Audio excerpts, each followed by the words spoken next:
This is Rex from Technology Managing Editor here at Seeking Alpha. And joining me today is Akash Palkhiwala, the Chief Financial Officer of Qualcomm. Qualcomm reported its fiscal second quarter results after the close of trading here on Wednesday. It's July 27th as we're recording this. And Akash, thank you for taking some time to join us. I know it's a busy afternoon for you. No worries. Thanks for having me, Rex. Well, let's start with the high points here. The quarter results beat expectations, both in earnings, revenue. Things grew from a year ago. So you got to be pleased with how things are going in that direction. Maybe you could take us through some of the high points on what went well in the last 3 months. Yeah, absolutely. We're very happy with the execution we've had in a relatively challenging economic environment.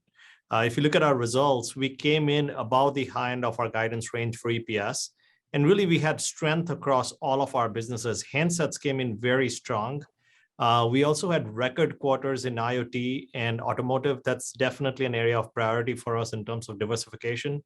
And so it's great to see that play out as well. The one thing I'd also highlight is that we did end up signing an agreement with Samsung, which I'm sure we'll talk about in a little more detail, but there are several highlights in that are relevant both to our short-term and long-term financial forecast. Yeah, and you hit on some of the main things I wanted to ask you about here. Handset sales doing particularly well. Your bread and butter business, if you want to look at it that way. But you guys have made the diversification a major focus of the company, automotive and IoT in particular. Maybe you could kind of take us a little bit through the automotive side of things in specifically as to how things are growing there and where you see the opportunities. Yeah, absolutely. I mean, if you think about the automotive industry, it's just going through an incredible transformation. It's not just electrification, but what cars are becoming is they're super high performance computers on wheels. And what that allows us to do is someone like us who has a lot of technology that was created for handsets, we have the ability to bring it to mobile and be one of the key partners for automakers in their transformation journey. And so one of the things we announced today was that our total design win pipeline in auto is now greater than $19 billion. It was greater than 16 3 months ago. So we're very happy with the progress we've made. And what we're planning to do on September 22nd is in New York, we are going to have an investor day that is specifically focused on the automotive industry and the progress we've made there. So we're looking forward to it. I was going to say that should be really interesting, kind of showing some of where Qualcomm's taking some of its new focus right now. That's right. Yeah. You briefly mentioned the deal with Samsung, and I know this is a very important move for the company. Can you give some details about the extension or expansion of the partnership? And in a nutshell, I mean, would you consider this a critical deal for the company?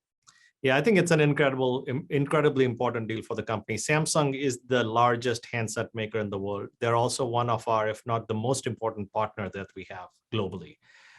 There are 3 parts to this deal. The first part is an extension of our patent license agreement. So we're extending it all the way through 2030 at similar terms as the current license, and it includes all technologies, including 6G. So it's a great way to validate our portfolio, great comp to create for future negotiations. And so we're very excited about the support we're getting from Samsung on it. The second part of the deal is we are announcing a collaboration on premium tier Samsung phones. And we've already expanded our chip position in those devices very significantly. But this is a multi-year deal that gives us one, predictability, and second, ability to further grow revenue within those family of devices. And then the final part of the agreement is expanding our chip relationship, in addition to phones, to other devices like Windows PCs, tablets, and Metaverse XR devices. So there's a lot to look through there, and we're very excited about what it means, not just for the short term over the next year or so, but also in the long term for the company as a result of this relationship. Well, based on your description of everything that encompasses, it sounds like at Qualcomm, you're still very, very strong on the handset market in particular. But that seems to be something that has gotten a little bit of, I guess a few questions have been raised in the after hours here today because of the company's forecast. And if I understood it correctly, some of the comments were about, looking at the handset market maybe slowing down some, consumer business maybe not as strong.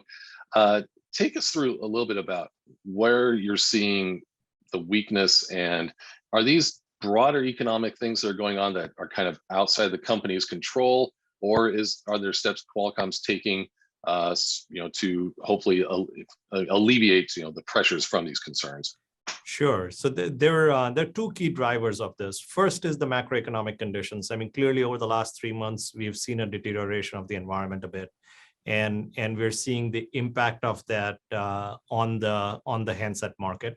The second is the restrictions in China related to COVID. China is obviously a very important market from a handset volume perspective, and so we're seeing an impact from that as well. And as a result of these two factors, we are at our earnings, we reduced the forecast for total handsets sold in 2022.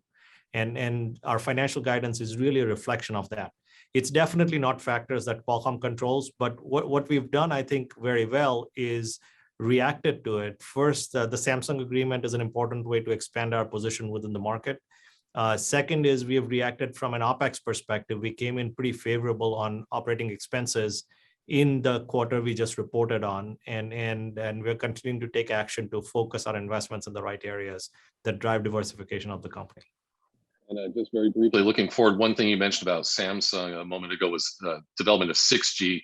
My goodness, we're just really getting into 5G now, so we're already looking at 6G and whatever's going to come next after that, aren't we? Yeah, it's an exciting industry to be a part of. I mean, Qualcomm has been at the forefront of innovation, with starting with 3G, then going to 4G, 5G, and now 6G. And because of the length of the agreement with Samsung, which goes all the way through 2030, it was important for us to include 6G, but also it's a recognition of the contributions that we've made to the standard, and Samsung recognizing that and including that in the agreement is a validation of our strategy. Thank you for taking some time with us today here after Qualcomm's third quarter earnings. I know it's a busy afternoon for you, but we do appreciate you sparing a few minutes with us today. Thank you very much, Rex. Great to see you. And once again, with Akash Palkhiwala, for the Chief Financial Officer of Qualcomm, I'm Rex Crum for Seeking Alpha.